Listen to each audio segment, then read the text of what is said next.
राम मंदिर मेरा जन्म सिद्ध, कर्म सिद्ध और धर्म सिद्ध अधिकार है। राम मंदिर आंदोलन के दौरान यही नारा दिया था जगत गुरु रामभद्राचार्य जी ने। उस आंदोलन में लाठी खाई, जेल गए, लेकिन फिर भी राम नाम की अलख को जगाए रखा। और 500 साल का इंतजार और कड़ी तपस्या आज पूर्ण होने जा रही है। और ऐसे में जब रामलला खुद विराजमान होने जा रहे हैं अपने नियत स्थल पर, तो राम भक्तों के मन में आखिर क्या कुछ चल रहा है, उन तमाम संतों के मन में क्या कुछ भावनाएं हैं जिन्होंने इस आंदोलन में अपने दिन रात खपा दिए।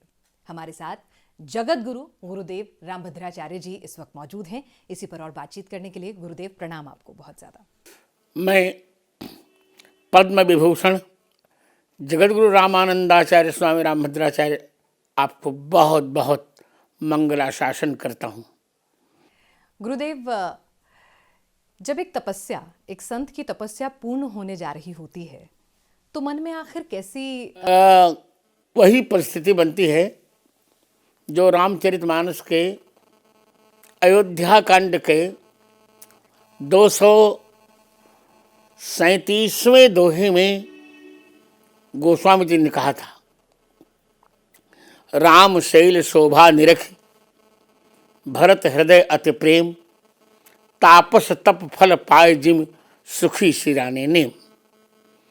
तपस्या करते करते जब तपस्वी थक कर अपनी तपस्या के फल को पाता है, जो उसको प्रसन्नता होती है वही प्रसन्नता हमें हो रही है, क्योंकि लाखों हिंदुओं का बलिदान अब वरदान के रूप में परिणत हो रहा है।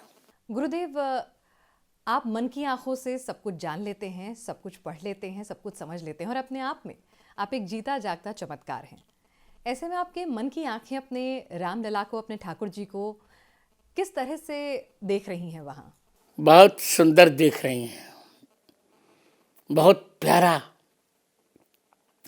एक सुंदर सा सलोना सा मेघवर्णी बालक, मंद मंद मुस्कुरान, उभरे हुए कपोल, लटकती हुई घुघराली लटें, भोली भाली चितवन, दो दो दतुलियां, हाथ में धनुष और बाण, मेघवर्णी शरीर पर पीला पीतांबर, जैसे तीसी के फूल पर किसी ने सरसों का पराग लेप दिया हो। चलता हुआ कोमलांग मंगलमय अनिर्वचनीय विग्रह, जो कि मन को चुरा रहा है। स्मरण करने मात्र से मन संसार को विस्मरण करके उसी परमेश्वर की अलौकिक सत्ता को प्रणाम करने के लिए विवश हो रहा है। इतना खूबसूरत वर्णन, ऐसा लगा मानो वो मूर्त ही सामने आ गई है, जिसको देखने के लिए लाखों हिंदुस्तानी जो हैं 22 जनवरी का इंतजार कर रहे हैं। और हिंदुस्तानी क्यों, दुनिया के हर कोने में बैठा हुआ राम भक्त जो है अपने रामलला को देखने के लिए आखिर किस रूप में विराजमान होगा, उसका बहुत ही सुंदर वर्णन आपने किया है। गुरुदेव, भव्य मंदिर बन रहा है, दिव्य मंदिर बन रहा है, अपने आप में वो एक कला का बेजोड़ नमूना होगा, नागर शैली में तैयार। उस मंदिर को लेके सोचा है कैसा होगा? कभी आप अपने मन में सोचते हैं? जी, निश्चित सोचता हूँ। हमने भी उनको सम्मतियाँ दी हैं कि ऐसे बनाओ, ऐसे बनाओ, ऐसे बनाओ, ऐसे बनाओ। हम लोगों की सम्मति के आधार पर ही वो मंदिर बन रहा है। आपने क्या क्या सुझाव दिए थे, अगर आप बताना चाहें? स्तंभों का सुझाव दिया था और कहा था कम से कम 3 तल होनी चाहिए। प्रथम तल में भगवान राम, मुख्य रामलला जी, और एक 5 वर्षीय बालक का विग्रह। द्वितीय तल पर सीताराम जी, राम दरबार। तृतीय तल पर अन्य देवतागण, गोपुर। बहुत बड़ा मंदिर बन रहा है और एशिया नहीं, विश्व का सबसे प्रथम मंदिर यह बन रहा है। हमने उनको सब सुझाव दिए कि इसको ऐसा करो, ऐसी कलाकृति करो और उसी प्रकार बनाए जैसा हम लोगों चाहते थे। गुरुदेव, आप तो अंतर्यामी हैं, मन की आंखों से सब कुछ जान लेते हैं, लेकिन फिर भी अगर मैं आपसे कहूं कि आपके मन में उस दिन को लेकर कुछ मन में किस तरह की भावनाएं हैं? हालांकि संत जो हैं संयम के लिए जाने जाते हैं, लेकिन फिर भी एक 500 वर्ष वही वही वही संयम है। अ, उस दिन के लिए मेरी वही भावनाएं हैं जो 14 वर्षीय वनवास पूरा करके अयोध्या के प्रत्यागमन के समय भगवान राम के प्रति अयोध्या वासियों की थी। कौशल्यादिक मात सब मन आनंद अथ होय, आयो प्रभु श्री अनुजित कहंचा तब कोई। अब तो एक एक पल एक एक कल्प के समान बीत रहा। जल्दी वह दिन आए, जल्दी 22 जनवरी आए, वही जल्दी 12 बजे, जल्दी 29 मिनट पूरे हों और उस समय रामलला जी गर्भगृह में विराजमान हों। बिल्कुल हम कल्पना भी नहीं कर सकते जो अनुभूति आपको होने वाली है, क्योंकि हम उस आंदोलन के गवाह नहीं रहे।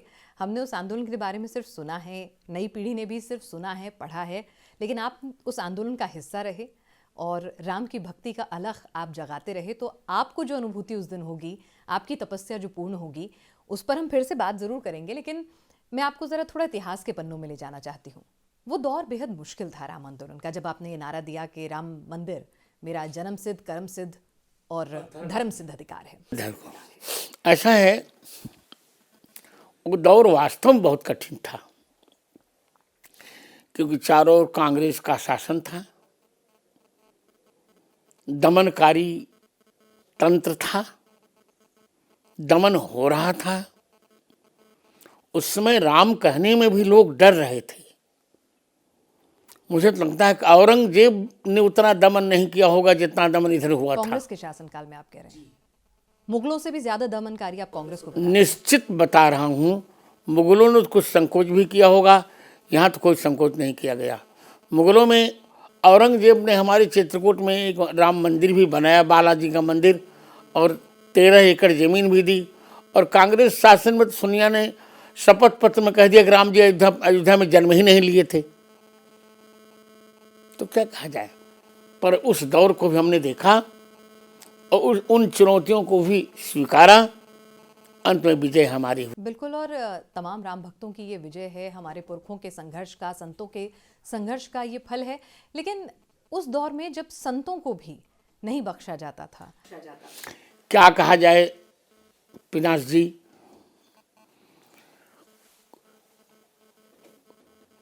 31 अक्टूबर और 2 नवंबर 1990 का दिन भूलता ही नहीं हमको, जब निहत्थे राम भक्तों पर गोली चलाकर सरजू मां को खून से लाल कर दिया गया था।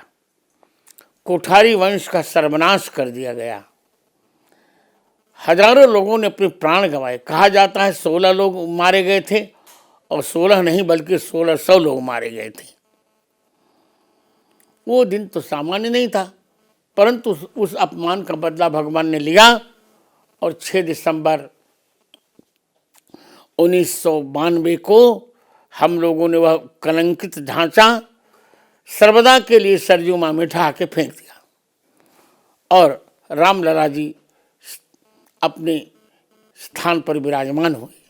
गुरुदेव, बहुत सारे लोग ये आज भी सवाल उठाते हैं, उस वक्त भी उठा था, और उसमें आपकी जो आप जब वादी बनकर जो आप कोर्ट में पहुंचे थे और जो आपने तमाम तर्क दिए थे, उन्होंने बहुत बड़ा रोल निभाया था इस बात को साबित करने में कि रामलला इसी भूमि पर, अयोध्या में, इसी जगह पर जो हैं वहाँ जन्मे थे।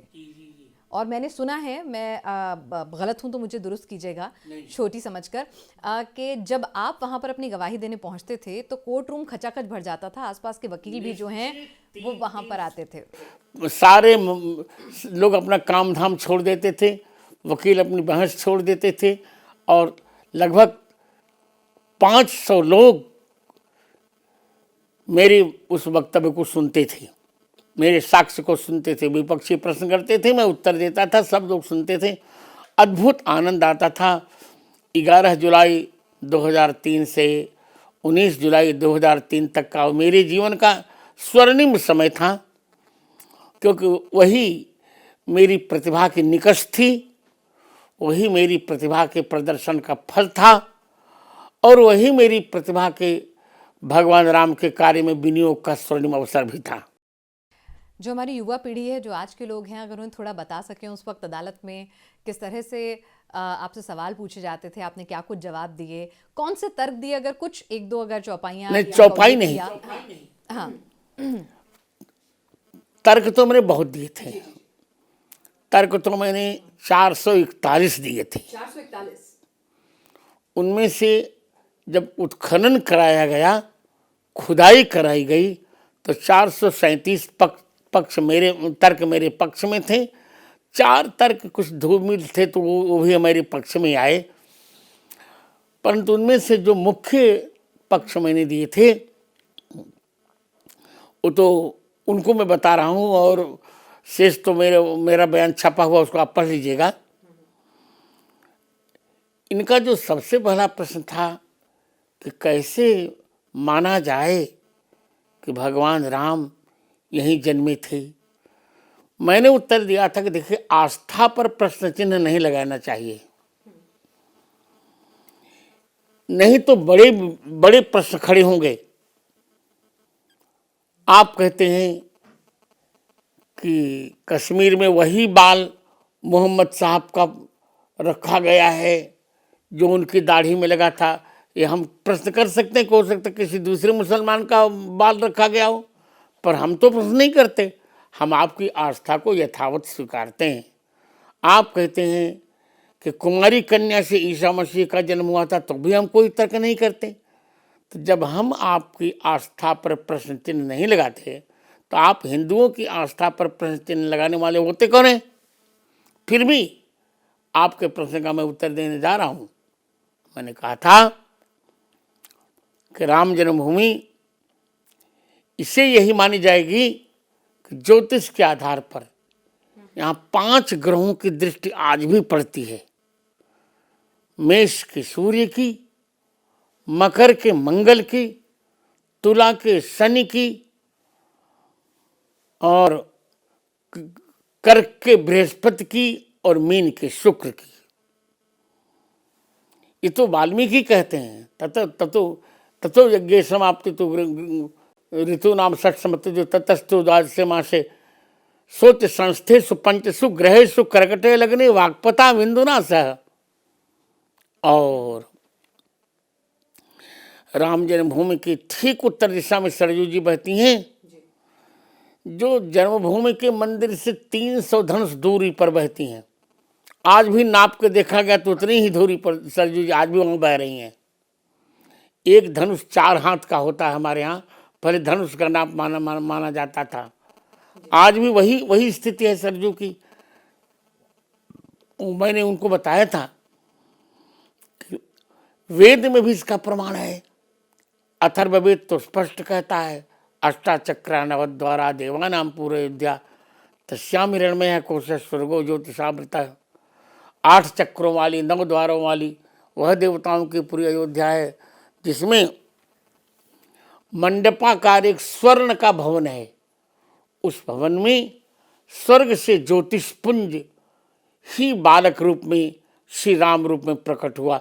ये अथर्ववेद के 10वें कांड के 31वें अनुवाक के द्वितीय मंत्र में स्पष्ट प्रमाण है। तो प्रमाण आपने दिए, और प्रमाणों को सुन करके मुस्लिम जज ने कहा था, sir you are divine power. जी बिल्कुल, और इस डिवाइन पावर में किसी को कोई शक शुबा नहीं है कि आपने बहुत ही कम उम्र के में आपने आंखों की रोशनी चली गई, लेकिन आपने अपनी दिल दिमाग की रोशनी को इतना मजबूत किया कि आप जगत गुरु के पद पर आए। त्यागी जी जन्म के 2 महीने बाद ही मेरे नेत्र चले गए थे। बहुत कम उम्र का प्रश्न नहीं उठता। मैंने 5 वर्ष की अवस्था में गीता जी कंठस्थ की थी, और 7 वर्ष की अवस्था में पूरी रामायण कंठस्थ की थी। और अपने शैक्षणिक जीवन में कभी भी 99% से नीचे अंक मैंने कभी नहीं प्राप्त किए। भारत का मैं पहला JRF हूँ, मैं PhD भी हूँ, डीलिट भी हूँ। और आपने ये सब पढ़ाई जो है ब्रेल लिपि के माध्यम से नहीं की है, आप कंठस्थ ब्रेल मैंने छुआ ही नहीं। तो फिर कैसे करते थे? ये भी अपने आप में लोगों के लिए पहेली है, थोड़ा अगर समझाएं क्या। ईश्वर की कृपा बस। नहीं कह सकता हूँ, जाके कृपा पंगु गिरलंघे अंधेरे को सब कुछ दर्शाई, तुलसीदास सूरदास जी कह चुके हैं। वही वही स्थिति मेरी थी, आज भी वही है, अभी भी मेरी स्मृति में वही वही चमत्कार है, कोई अंतर नहीं पड़ा।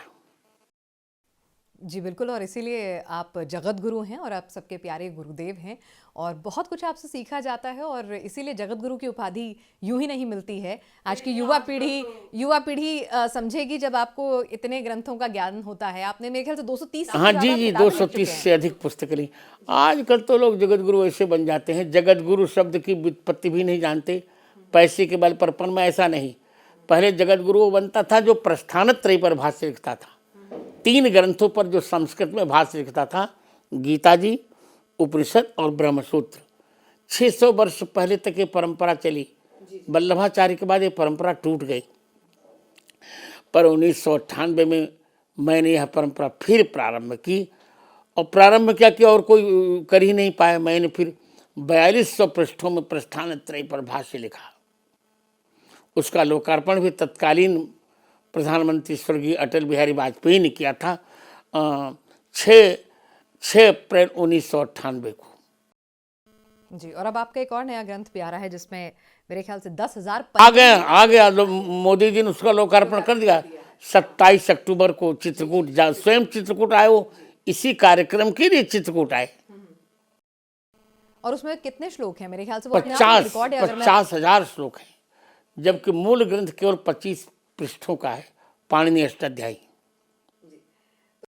तो देखिए कि अपने आप में अगर आप जगत गुरु को सुनेंगे, समझेंगे, और उन्होंने जो कुछ भी ख्यातियाँ प्राप्त की हैं वो एक चमत्कार, एक ईश्वर की कृपा के बिना, ईश्वर के रूप के बिना मुमकिन नहीं है।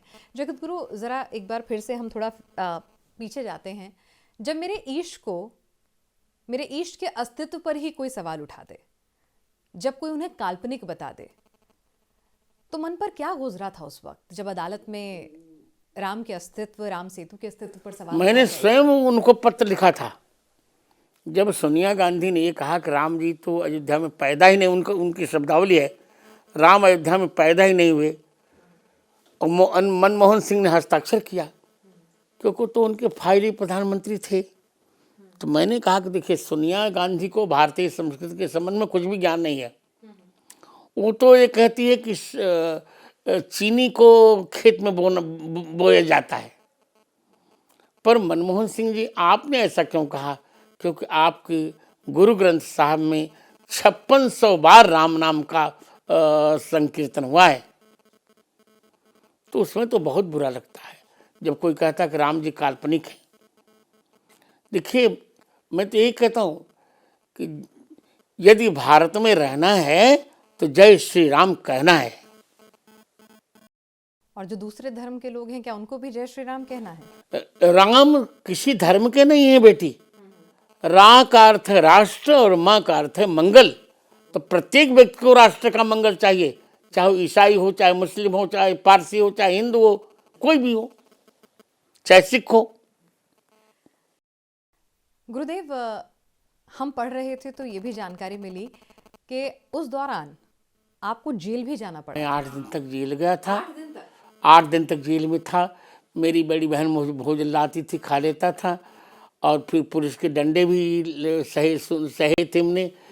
जगत गुरु को पुलिस के डंडे, ये सुन के ही मन में पीड़ा होती है। मेरी ये दाहिनी कलाई आज भी आप यू कैन सी, आज भी आप देख सकती, यहाँ टेढ़ी हो गई। यहाँ जी, जो आप दिखा रहे हैं, आप ध्यान से देखिए, यहाँ टेढ़ी हो गई।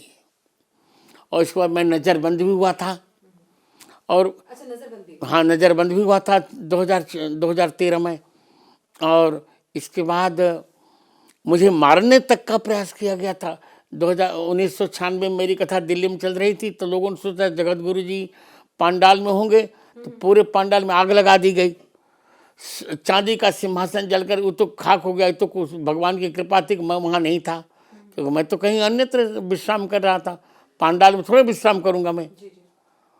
प्रश्न किया गया तो उन्होंने कहा ये तो लाइट के कारण ऐसा हो गया। अरे लाइट के कारण कोई पंडाल जल जाता है? नरसिम्हा राव की सरकार थी उसमें 95 में ये सब हुआ। तो सब कुछ तो यात्राएं हम लोगों ने भोग ली राम जी के लिए, पर मैंने समझौता नहीं किया। और लोगों ने समझौते किए, हम कहा नहीं, मैं समझौता नहीं करूँगा। जो जो राम जी का है वो मेरा है, और जो राम जी का नहीं वो मेरी, उससे मेरे कोई संबंध होंगे ही नहीं, और मैंने कभी स्वीकारा। राम जी के जीवन का, या अगर मैं कहूँ रामचरितमानस से, क्या कुछ ऐसा था जो जीवन में आगे बढ़ते की तमाम संघर्ष के जान पर खतरा बनाया, जेल में पहुंचा दिया, नजरबंद रखा, लाठी चला दी? उनके गुण ही इतने प्यारे हैं। एक बार मैंने विनोद में कहा था कि राघव तुम्हारे प्रेम ने बाबा बना दिया।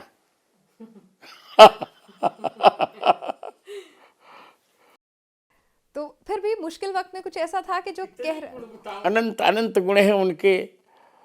उनका भक्त वात्सल्य और सामान्य से सामान्य लोगों के प्रति प्रेम। सोचो, राजकुमार होकर भी भिल्लनी शबरी के जूठे फल खाना, चक चक करके शबरी खिला रही थी फल, और भगवान राम पा रहे थे, क्योंकि माँ के लिए कोई वर्ण भेद नहीं होता। लोग कहते कि राम जी दलितों के विरोधी थे। राम जी के यहाँ कोई दलित था ही नहीं। ये तो दलित, असवर्ण, सवर्ण, ये तो नेताओं लोगों ने बना दिया। शेड्यूल ट्राइब्स हमारे यहाँ था नहीं, वर्ण थे हमारे यहाँ, पर सवर्ण अवर्ण हमारे यहाँ नहीं था। तो राम जी के ये इन उदात्त गुणों ने मुझ जैसे पढ़े लिखे व्यक्ति को भी पागल बना दिया। तमाम लोग कह रहे हैं कि ठीक है, भव्य दिव्य राम मंदिर बन गया, राम मंदिर अपनी जगह पर बना, जो जगह वर्णित है तमाम धार्मिक ग्रंथों में। लेकिन अब राम मंदिर के बाद काशी मथुरा की बारी है, ये क्यों कहना उचित है? हम तो अक्षरानुसार चल रहे, अल्फाबेटली चल रहे हैं। हमें 3 चाहिए, अ का म। अ माने अयोध्या, का माने काशी, और मा माने मथुरा। हाँ, इसका पर क्या जरूरी है? निश्चित रूप से, क्योंकि ये तीनों हमारे हिंदुओं का आस्था केंद्र है। काशी का वह विश्वनाथ मंदिर जहाँ इन लोगों ने मस्जिद बनाई, वो ज्ञानवापी का एक घूंट जो जल पी रहे वो प्रतिभा संपन्न हो जाता था, और मैंने वह जल पिया हुआ है। अच्छा।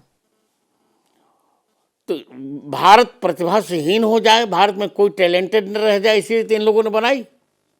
मथुरा में वह गीता गायक भगवान का मंदिर, आपको जानकर बहुत पीड़ा होगी कि इन लोगों ने वह मंदिर जब तोड़ा तो वहाँ पर केशव देव का मंदिर जो बनाया था राम जी कृष्ण भगवान के पौत्र बैजनाथ ने, तो 400 किलो स्वर्ण की मूर्ति भगवान की बनाई थी। तो मंदिर को तोड़ करके वो 400 किलो सोना औरंगजेब ले गया था। लेकिन जगत गुरु, कई लोग कहते हैं कि ये रेस कहाँ जाके रुकेगी?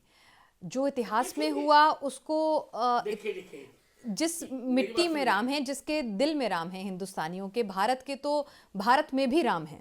तो ऐसे में फिर ये कहाँ जाके रुकेगी? नहीं, स्वाभिमान तो चाहिए ना। देखिए, अभिमान हमारे यहाँ निषिद्ध है, पर स्वाभिमान चाहिए। जैसे तिलक ने कहा था कि स्वतंत्रता हमारा जन्म सिद्ध अधिकार है, वही तो हम कह रहे हैं कि राम जन्मभूमि, काशी विश्वनाथ और कृष्ण जन्मभूमि ये हिंदुओं का जन्म सिद्ध अधिकार भी है, कर्म सिद्ध अधिकार भी है, धर्म सिद्ध अधिकार भी है। ये तो हमारा अधिकार है ना। लेकिन कल को कोई और दूसरी जगह लेकर आ गया, क्यों कहेंगे? यदि उनको समन्वय करना हो तो मक्के में हमको राम मंदिर बनाने की अनुमति दे दें, हम अपना पक्ष वापस ले लेते हैं। हमारे मंदिरों को तोड़कर क्यों उन्होंने मस्जिदें बनाई? हमने तो कुछ नहीं कहा, हमने कुछ ही। अब देख, कभी भी हिंदू आक्रांता नहीं रहा है, कभी हिंदुओं ने आक्रमण, हम तो केवल अपना स्थान मांग रहे। जैसे देखिए, ये इजराइल का और फिलिस्तीन का झगड़ा क्या हुआ? क्यों? इस जन्मभूमि को लेकर जो है ना। तो आप कह रहे हैं आप अपना हक मांग रहे हैं? हम अपना अधिकार मांग रहे हैं। जगत गुरु, आज इस पूरे मुद्दे को लेकर राजनीति भी हो रही है। राम मंदिर को लेकर कांग्रेस को न्योता दिया था, गांधी परिवार को न्योता गया था, ठुकरा दिया। उनके पास उनको पूर्ण ही नहीं। तो राम जी को जब काल्पनिक मानते हैं तो किस मुख से राम मंदिर की स्थापना प्रतिष्ठा में जाएंगे वो? और कुछ लोग कह रहे हैं कि हमें दिया ही नहीं गया। कुछ पार्टी के नेता कह रहे हैं कि भाई जो देने आए थे वो उन्हें हम जानते नहीं हैं, तो इसीलिए हमें तो न्योता ही सबको न्योता दिया गया। झूठ बोलते हैं। और न्योता दे चाहे ना दे, व्यक्ति को राम जी के मंदिर में जाना चाहिए, क्योंकि राम मंदिर ये भारत के मंगल का मंदिर है। पर वो कह रहे हैं जब हमारी इच्छा होगी, हमारे राम हैं, हम अपनी इच्छा अनुसार जाएंगे, ये किसी पार्टी के राम नहीं हैं, इसीलिए पार्टी का कार्यक्रम हो रहा है। तो पार्टी का कहाँ कार्यक्रम हो रहा है? ये तो ट्रस्ट दे रहा नहीं होता, पार्टी दे नहीं रही है। तो आपको लग रहा है वो खामखा की राजनीति कर। निश्चित। अच्छा, एक सवाल ये भी उठ रहा है कि जो शंकराचार्य जो हैं चारों, वो इस कार्यक्रम में नहीं आ रहे हैं। वो तो उनका अपना चिंतन। नहीं, वो कह रहे हैं कि ये हिंदू धर्म के जो मान्यता है, वो कह रहे हैं गलत परिपाटी सामने आएगी कि जब तक मंदिर पूर्ण नहीं होता है, उसका गुंबद पूर्ण नहीं होता नहीं, है, ऐसा नहीं है। तब तक प्राण प्रतिष्ठा नहीं ऐसा नहीं है।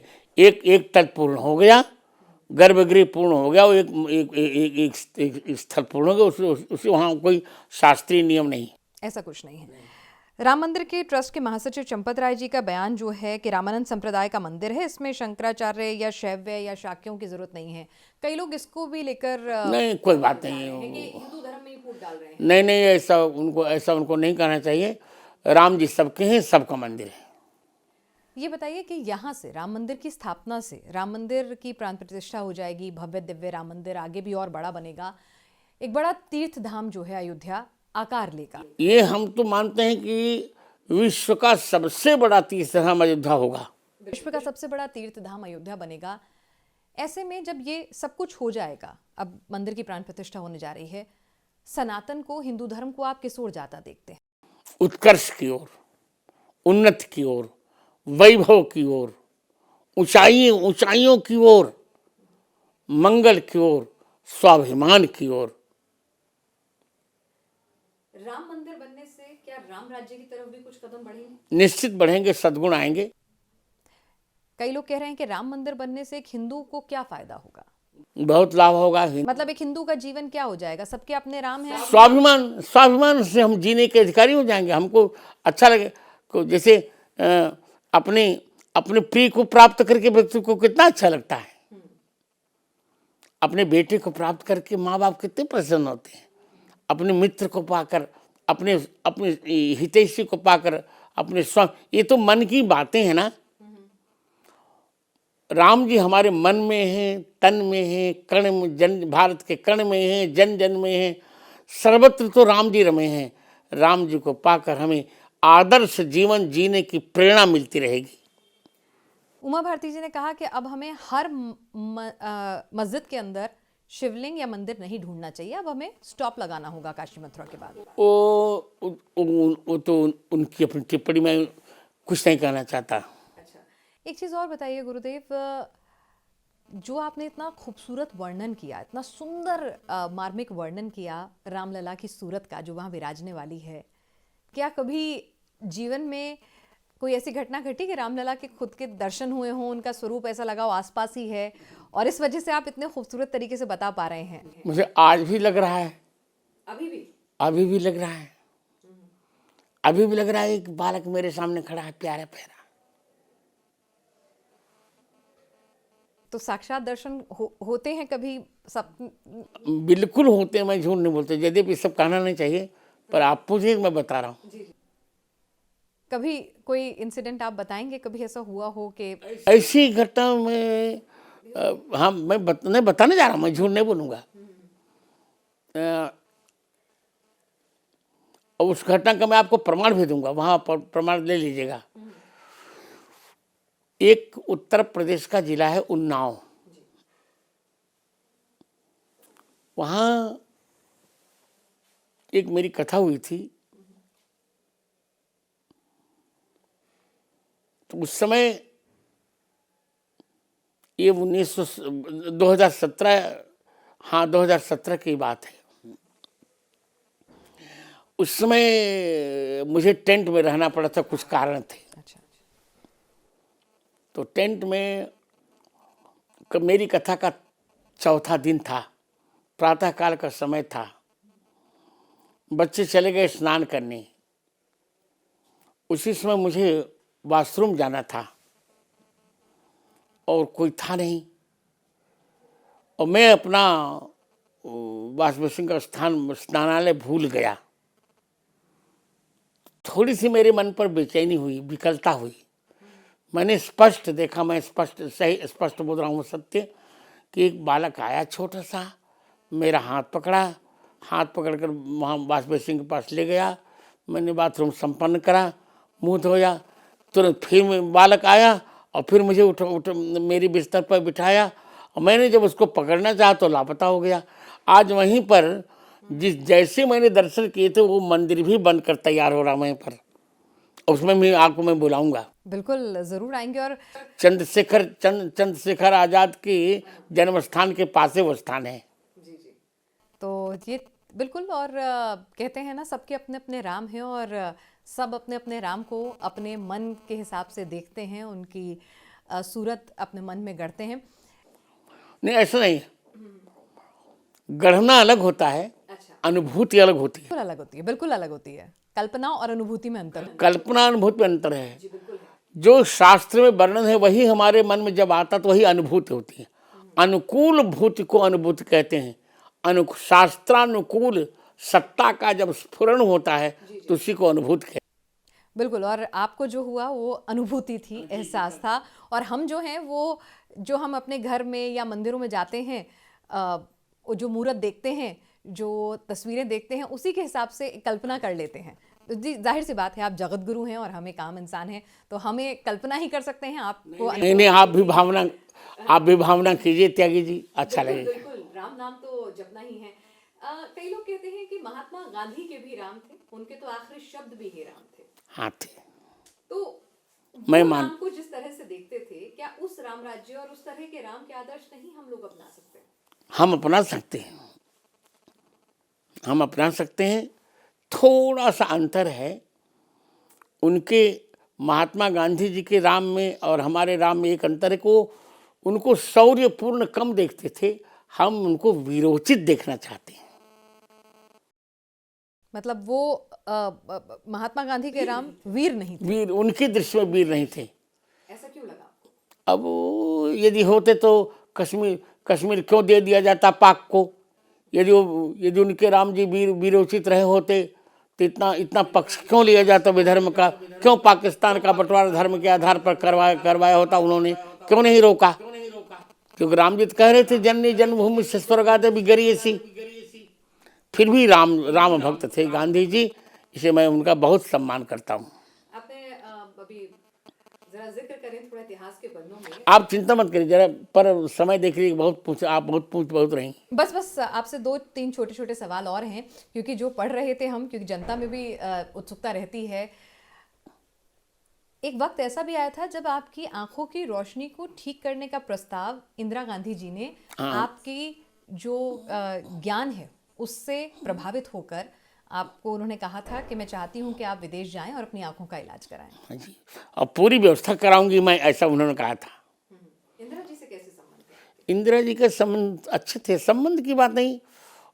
मैंने एक बार एक प्रतियोगिता हुई थी, उसमें 8 पुरस्कारों में अकेले 5 पुरस्कार मैंने जीते थे अपने विद्यार्थी जीवन में। और पुरस्कारों का वितरण करने के लिए इंदिरा जी ही आई थी। 5 स्वर्ण पदक मैंने उसमें अकेले जीते थे।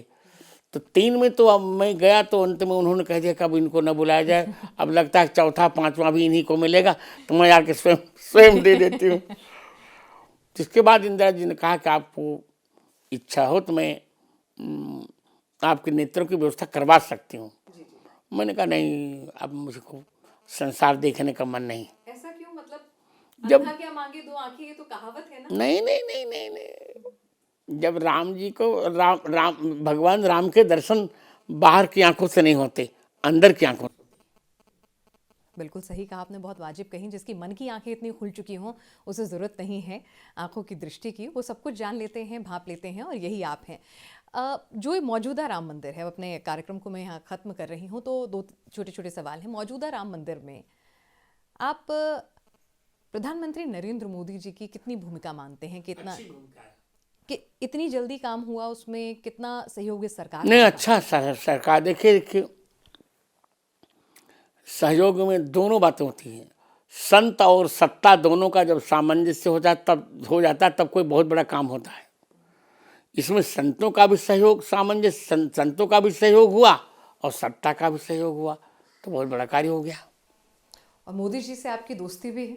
मेरी मित्रता बहुत पुरानी है उनकी। थोड़ा बताएं कितनी पुरानी मित्रता है। यूं ही मोदी जी के बहुत कम दोस्त हैं, तो लोगों में आप 27 अक्टूबर का वो मेरा प्रसारण देखिए मेरा। हाँ हाँ, नहीं वो ज़रूर देखेंगे, लेकिन क्या है कि आप जगत गुरु हैं, मोदी जी देश के प्रधानमंत्री होने के साथ साथ देश के सबसे लोकप्रिय नेता हैं, तो लोगों में उत्सुकता है कि ये दोनों का कॉम्बिनेशन जो है वो कैसा होगा। वही हार नर बांदरे संग कहूँ कैसे। मोदी जी की मेरी मित्रता 1988 से है। जब अडवाणी जी की रथ यात्रा निकली थी तब से मेरा उनका परिचय है और प्रगाढ़ परिचय है। वो मुझे जानते हैं, मैं उन्हें जानता हूँ, दोनों एक दूसरे के मित्र हैं। जब वो मुझसे मिलते हैं तो न तो प्रधानमंत्री रहते हैं न मैं जगत गुरु, दोनों एक मित्र होते हैं बस। और मित्रों के बीच में जो बात होती है वो राजी रहती है। वो कहीं उसको कहना बहुत अच्छा नहीं होता, बिल्कुल आनंद का विषय हो तो वो कहा थोड़ी जाता है। बिल्कुल, और इस दोस्ती का भरपूर आनंद लेते भी हैं। और एक मित्र के तौर पर कैसे हैं मोदी जी, ये तो बता सकते हैं अपने मित्र को। और अभी मोदी जी 11 दिन का अनुष्ठान भी करने जा रहे हैं, उसके बारे में बताएंगे। आज उन्होंने जानकारी दी है सबको कि वो एक बड़ा अनुष्ठान करने जा रहे हैं, एक बड़ी प्राण प्रतिष्ठा, एक बड़ा कार्य जो है पूर्ण होने जा रहा है उससे पहले। बहुत अच्छा होगा, हम भी अनुष्ठान करने जा रहे हैं। अच्छा 14 जनवरी से 22 जनवरी तक हमारे यहाँ 1008 कुंडी हनुमान महायज्ञ होने जा रहा है और 2100 लोग हवन करेंगे। मैं स्वयं वहाँ रहूँगा, स्वयं आनंद करेंगे, स्वयं राम नाम का, मैं 2 लाख राम नाम का जप तो प्रतिदिन मैं करता भी हूँ। आज भी 2 लाख राम नाम का जप करके ही भोजन किया मैंने। 2 लाख राम नाम का जप। हाँ जी जी जी जी। और आपका जन्म का 75वां उत्सव भी यहाँ पे मनाया जा रहा है, अमृत महोत्सव। इस बार 14 जनवरी को मैं 75वें वर्ष में प्रवेश करूंगा। अगर इन 75 सालों में कहूँ कि सबसे स्वर्णिम, सबसे खूबसूरत, सबसे बेहतरीन वक्त कौन सा होगा? 9 नवंबर 2019 जब राम जन्मभूमि का निर्णय आया हमारे पक्ष में तब। और अब शायद 22 जनवरी 2024 अब तो और चकाचक होगा। और चकाचक होगा। जगत गुरु हमसे बातचीत करने के लिए रामभद्राचार्य जी, पद्म विभूषण, आपका बहुत बहुत शुक्रिया। राम मंदिर आंदोलन के संघर्ष से लेकर राम के जीवन पर आपने तमाम बातें की और तमाम हमारे दर्शकों को इतिहास से रूबरू कराया, धर्म से रूबरू कराया और उनको ज्ञान दिया। आपका बहुत बहुत शुक्रिया। प्रणाम।